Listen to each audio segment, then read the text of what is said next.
So, today we shall browse together a somewhat outdated book by the advancement in technology of the high, for example, in the noosphere. It's called The Military Neuroscience and the Coming Age of Neurowarfare. So, first things first, we will browse it through advances in neurosciences, large-scale governmental brain initiatives, the Brain Initiative to Decode the Brain. The project is led by NIH, NSF, the FDA, DARPA and YARPA. Why to decode the neural system? Exactly. The Human Brain Project is purposefully made to uncipher how the human central nervous system works in order to control it better remotely. So this is the table of neuroscience initiatives, both by the United States, European Union, Canada, Australia. DARPA's research lasting decades now, and the Cold War brain research and germ warfare. So we have very interesting mind control experiments that were classified by now. Some of it is very open. I mean, you can reach information about MK Ultra project and so on the web. That is not a problem. Sometimes it was the Nazi transfer projects that were moved into the US. So we have other interesting projects. For example, Hilltop program for researching Chinese brainwashing techniques carried out at the Cornell Medical Human Ecology program. There be HAT CIA program for testing truth drugs. Often check with CIA, US Army research programs related to the procurement and testing for drugs of psychochemical warfare. Well, that sounds interesting. Let's not go in depth into that. Electromagnetic mind control research. In the 1950s, already parts of the neural system were decoded. There were psychotronic and remote neural attempts from the Soviet side, the Project Pandora. Let's see whether we have a table over here. Why is it important? Because most Psyops performs the bidding through ignorance of this society or active denial of such sci-tech. And on top of that, it is not much help that plenty of switched on people that were harassed don't know what's going on, and they are compromising it from public scrutiny by adding to the confusion about it. Brain implants, this is the usual so-called Neuralink that nowadays is advertised by Musk and other idiots. A remote brain control through stimulation, but that's not interesting. Extrasensory perception, that is still used in the US, for example, remote viewing and so on. How real is ESP? There are certain companies like SciTech or Mankind Research Unlimited that are cooperating with the CIA.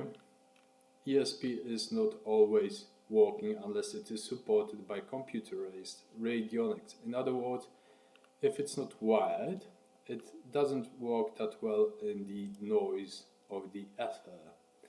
So, neuropharmaceuticals, brain monitoring and stimulation, brain entrainment, transcranial magnetic stimulation, first used during the Montauk Delta T programs.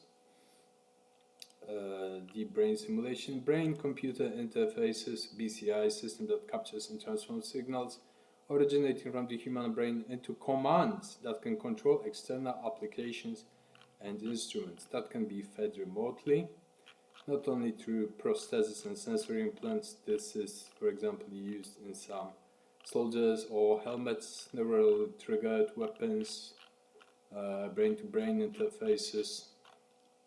External control of human mind via BCIs.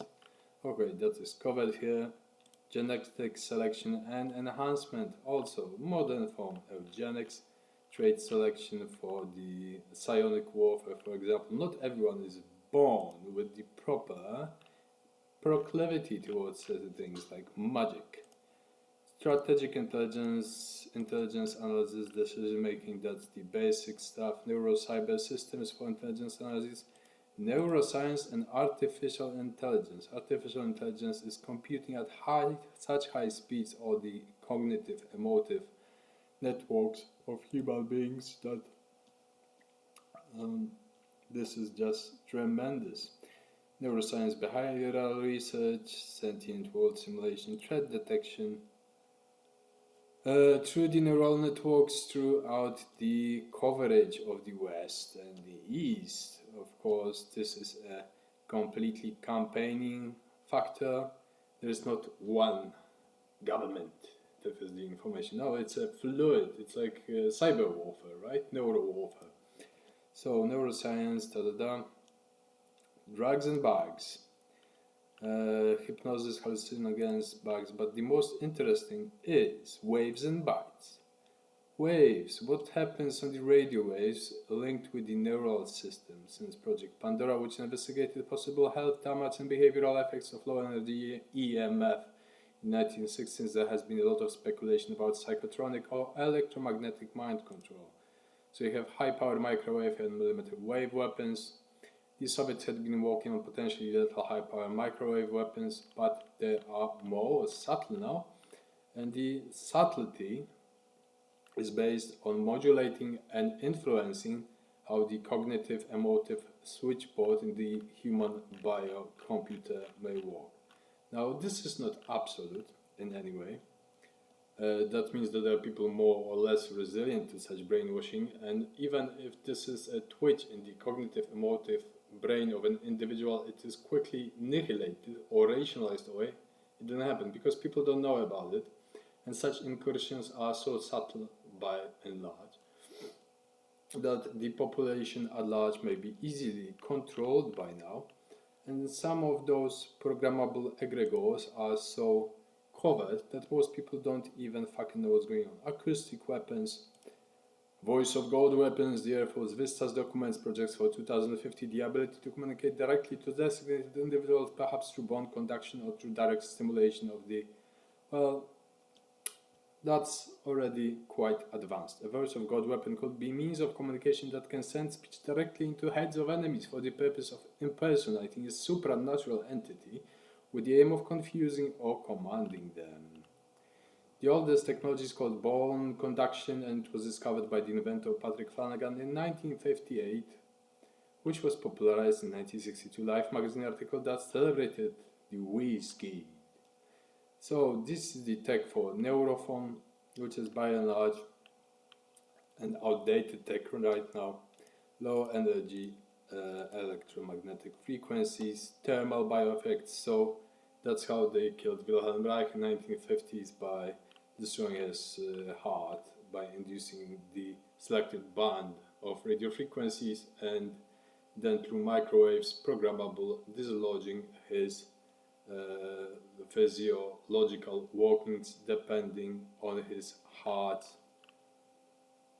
rate and working. So, continuous electromagnetic field exposure linked to sleep disturbance, depression, suicide, anger, rage, violence, homicide, neurological disease, and mortality. That may be pumped up. So, electromagnetic mind control. There is no evidence, but this is hinting. It has been suggested that governments might focus their efforts with respect to electromagnetic mind control in the ELF and gigahertz frequency ranges. Clearly, more research is needed before one can completely dismiss the theoretical feasibility of electromagnetic mind control. As we know, we don't need to diminish that too much. Subliminals. Silent sound, Psyops field. According to statements made by captured and dozen Iraqi soldiers, the most devastating and demoralizing programming was the first known military use in Iraq of the new high-tech tech of subliminal messages referred to as ultra-high-frequency silent sounds or silent subliminals. Although completely silent to the human ear, the negative voice messages placed on the tapes alongside the audible programming in psychologists were clearly perceived by the subconscious minds of the Iraqi soldiers. If you can detect subliminal on your mind level, you know what you're dealing with. So, 21st frame. According to Solnitsev, one computer virus capable of affecting a person's psyche is Russian virus 666. Manifests itself in every 25th frame of a visual display where it produces a combination of colors that allegedly put computer operators into a trance. Russian psychotronics, that's in all the DARPA's narrative frameworks, institutions of narrations. The program aims to address the factors that contribute to radicalization, violent social mobilization, insurgency, and terrorism amongst foreign populations, and pacifying one's own. Holograms and invisibility cloaks. Psyops, yes. In 2010, Pentagon's proposed a Face of Allah weapon that will project a realistic holographic image of a deity into the sky to incite fear in soldiers of the battlefield. Now, how to differentiate such generated holograms, for example, divine out of Aeneas? Well, divine out of Aeneas, when they incarnate into you, are basically demigods of stellar origin that have souls as large as a city. While anything from an illusion or magical level can be projected directly into the mind, as for the beholder to believe he is seeing Jesus or Mary the Jewess or any Jew god, whatever, and then they pray.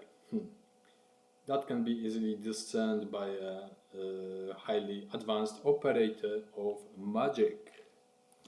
So DARPA's narrative networks, holograms, mind viruses, state-on-state warfare, state-on-non-state warfare, new wars in weak states, hybrid wars, non-obvious military neuroscience and state-on-non-state warfare. Cyber warfare is just a part of this, and neuro warfare is linked with cyber warfare in more advanced environments.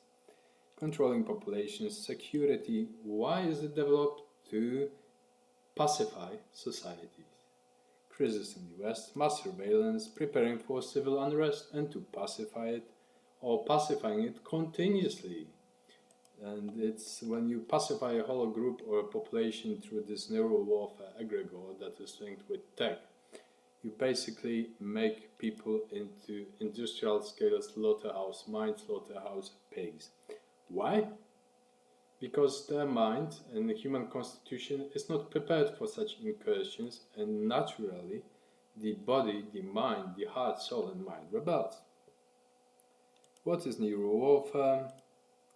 Well, neuro warfare is naturally composed weapons that specifically target the brain or the central nervous system in order to affect the targeted person's mental state, mental capacity, and ultimately the person's behavior in specific and predictable ways.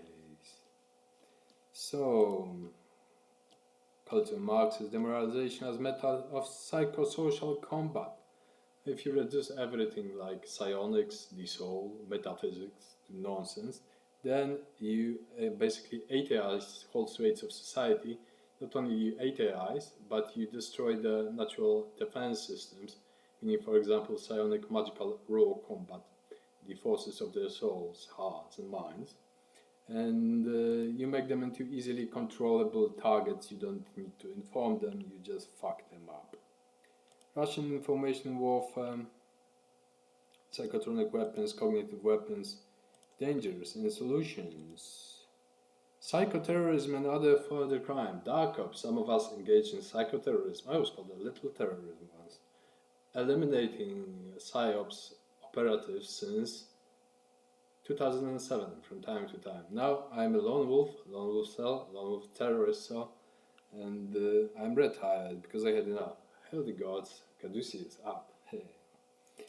Criminal mind hacking, Manchurian candidates, or the whole idea of creating an excellent soldier, excellent monarch and all that. They created a bunch of losers by experimenting on them, exclusive prostitutes with vampiric viral inclinations.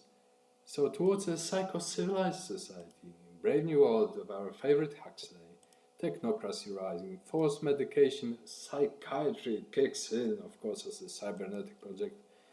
And I often talked about this transhumanist hive mind. which is basically telepathic noosphere. Technologies for creating a telepathic noosphere already exist, but not that it is for your good to exchange thoughts and minds, it's to control you. Basically creating a whole network of interconnected cyber-psionic layers and grids in neural war on whole segments of societies in order to control them better. Not only I protested against this project in 2013, but also I was fucked over by it. So neurosecurity, need for ethics, mind manipulation.